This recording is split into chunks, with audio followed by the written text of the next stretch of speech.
காதலர் தினம் உண்மையாவே எதுக்கு கொண்டாடுறாங்க தெரியுமா உங்களுக்கு? வேலண்டைன் அப்படிங்கிறது யாரு? வேலண்டைன்ஸ் டே கொண்டாடுறதுக்கு ஒரு காரணமோ அது பிரபலமாவதுக்கு ஒரு காரணம்னு ரெண்டு காரணம் தனித்தனியாவே இருக்கு. ரோமானிய பேரரசுல கிறிஸ்தவம் பரவறதுக்கு முன்னாடியே மக்கள் பேகனிசம் அப்படிங்கிற ஒரு வழிபாட்டு முறையை பின்பற்றினாங்க. ஆரம்ப காலத்துல கிறிஸ்துவ முறையை ஃபாலோ பண்ணவங்களுக்கும் இந்த பேகன் முறையை ஃபாலோ பண்ணவங்களுக்கும் இடையில மோதல்கள் இருந்துச்சு. கிபி 313க்கு அப்புறமா ரோமானிய மன்னனான கான்ஸ்டன்டைன் கிறிஸ்துவத்தை ஏத்துக்கிட்டதுக்கு அப்புறமா கிறிஸ்துவ மதம் அரச மதமா அறிவிக்கப்பட்டுச்சு. பேகனை ஃபாலோ பண்றவங்களோட கடவுள் வழிபாட்டை தடை பண்ணாங்க. பேகன் பண்டிகைகளையும் கிறிஸ்துவ பண்டிகைகளா மாத்தினாங்க. அதுல முக்கியமானது லூப்பர் காலியா பண்டிகை. இது பெண்களும் ஆண்களும் சேர்ந்து கொண்டாடக்கூடிய ஒரு ஏடாகுடமான சிக்காயா முக்காயா பண்டிகை.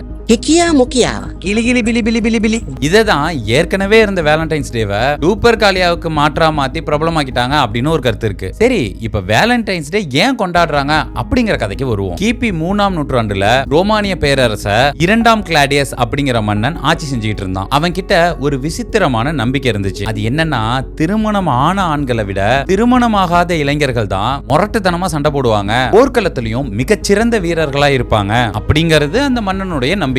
ஏன்னா குடும்பம் மனைவி இதெல்லாம் இருந்துச்சுன்னா பாசத்துக்கு கட்டுப்பட்டு போர்ல சரியா கவனம் செலுத்த மாட்டாங்க அப்படின்னு அவன் நினைச்சான். இதனால இளைஞர்கள் யாரும் கல்யாணமே பண்ணிக்க கூடாது அப்படின்னு ஒரு கடுமையான தடை உத்தரவையும் போட்டான். அதே ஊர்ல வேலண்டைன் அப்படின்னு ஒரு கிறிஸ்துவ பாதிரியார் வாழ்ந்துகிட்டு இருந்தாரு. அவரு இந்த மன்னனுடைய உத்தரவை இது இயற்கைக்கு எதிரானது, காதலர்களை பிரிக்கிறது பாவம் அப்படின்னு நினைச்சாரு. அதனால மன்னனுடைய உத்தரவையும் மீறி அவரு நிறைய பேருக்கு கல்யாணமும் பண்ணி வச்சாரு. இது மன்னனுக்கு தெரிஞ்சதும் வேலண்டைனை சிறையில அடைச்சு மரண தண்டனை விதிச்சான். மரண தண்டனை கைதியா வேலண்டைன் சிறையில இருந்தப்ப சிறை அதிகாரியோட மகளான பார்வை இல்லாத அஸ்டோரியஸ் அப்படிங்கிற பொண்ணோட அவருக்கு காதல் மலர்ந்துச்சு. ரெண்டு பேரும் உயிருக்கு உயிரா நேசிச்சாங்க. இருந்தாலும் மரண தண்டனையில இருந்து தப்பிக்க முடியாது இல்லையா? அப்படி சாகறதுக்கு முன்னாடி வேலண்டைன் கடைசியா அந்த பொண்ணுக்கு ஒரு கடிதம் எழுதினாரு. அந்த கடிதத்துல ஃப்ரம் யுவர் வேலண்டைன் அப்படின்னு கையெழுத்த போட்டு முடிச்சாரு. இன்னைக்கு வரைக்கும் காதலர் தின வாழ்த்து அட்டையில பாத்தீங்கன்னா இந்த வாசகம் பயன்படுத்தப்பட்டு இருக்கு. அப்படி காதலுக்காக போராடி உயிர் தியாகம் செஞ்ச